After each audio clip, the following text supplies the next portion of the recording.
The following is a Shaw Public Affairs presentation.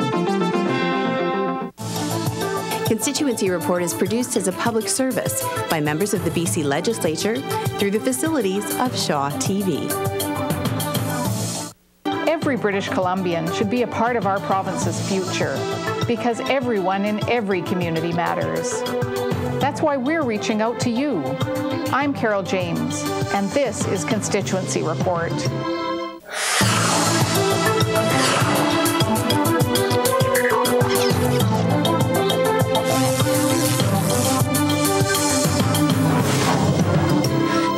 Hello and welcome to Constituency Report on Shaw TV. My name is Edward May, and with us in the studio today is Raj Chouhan, New Democrat MLA for Burnaby Edmonds and official opposition critic for human rights, multiculturalism and immigration.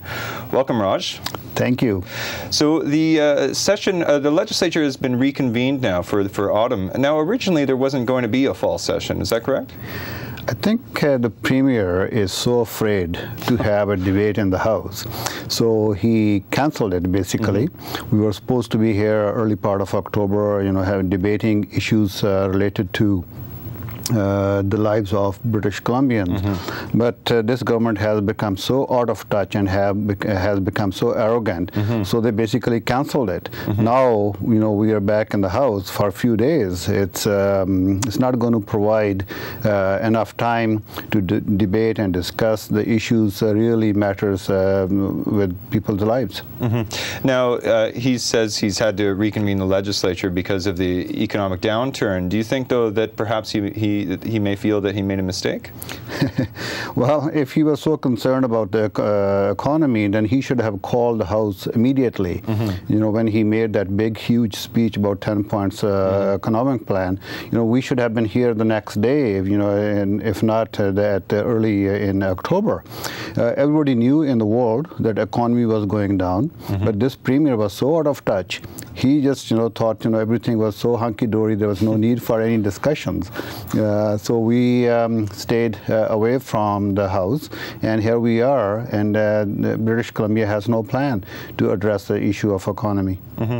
Now, recently, of course, there were elections across British Columbia in every municipality and district. I was wondering how the Burnaby elections went, and what were some of the issues, most importantly, that you heard come up during that time? Well, the municipal election that we have seen on November 15th, it has shown a trend that people are so upset and angry with the Gordon Campbell government. And you have seen that, in Burnaby, we have now all seats taken by Burnaby Citizens Association. So all people are angry, so they did not elect not even one right-wing candidate. In Vancouver, Greg Robertson, he has become the mayor, and only one NPA seat was there. And similarly, in New Westminster, we have majority of progressive people on council. Same in Victoria, same in Golden. So it's, and Surrey, it shows the trend, that election has shown a trend that people are really, really concerned about the policies of this government. So that was the first opportunity they had to send a message to Gordon Campbell to wake up. And hopefully he would have taken that lesson and do something about the economy and other issues. So Burnaby, we are very happy that Derek Corrigan has won a strong majority. Actually, it's a sweep, and he got a strong mandate to deal with the issues related to Burnaby citizens. Now, I wanted to ask you about an issue that's specific to your constituency, and I understand you had a recent meeting regarding L'Arches of Greater Vancouver. I was wondering if you could tell us about that meeting and what it's about. L'Arche House is a wonderful facility which has about 25 adults with disabilities. And that has been going on for many, many years. But unfortunately, the BC government has not provided the adequate funding for large house. Therefore, they have to cut back some of their programs, like a woodwork project that they have there, been going on for many years. Recently, government has, after we raised the issue in the House and raised more public pressure, they have provided additional $116,000 to a large house, but that's not enough. In order for them to carry on with all their programs, they need a permanent, stable funding, so the lives of those individuals, adults with disabilities, is not disrupted. And so this meeting was them sharing these concerns with you? That's right. I met with them last week, and they are very concerned, and they're hoping to have a meeting with Minister Rich Coleman, and the CLBC head CEO, Rick Moll.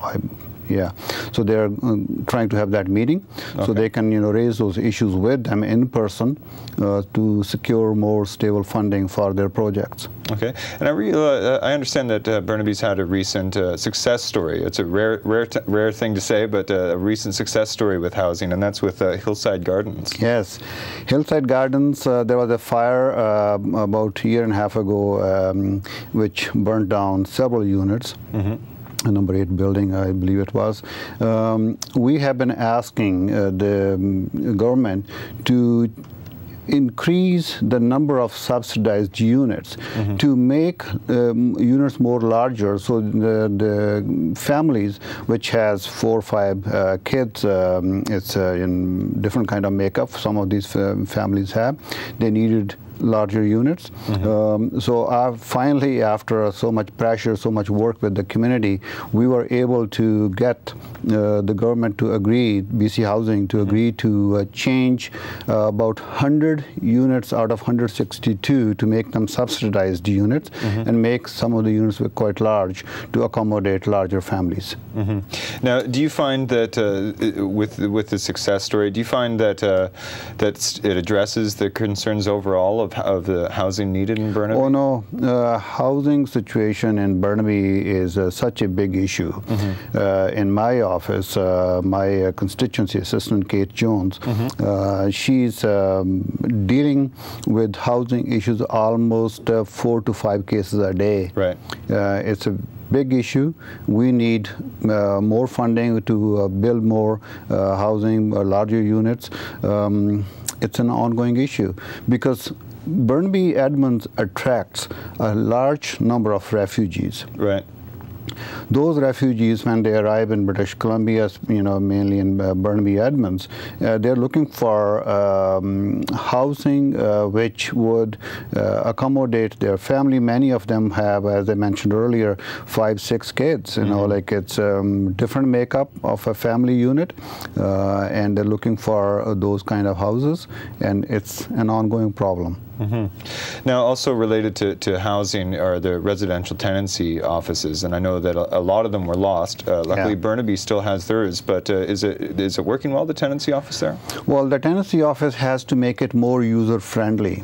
What's happening is now if somebody has a dispute, they would have to, most of these arbitrations are done over the phone, and people who are renting these units are not familiar with our laws, and they have ESL as another problem.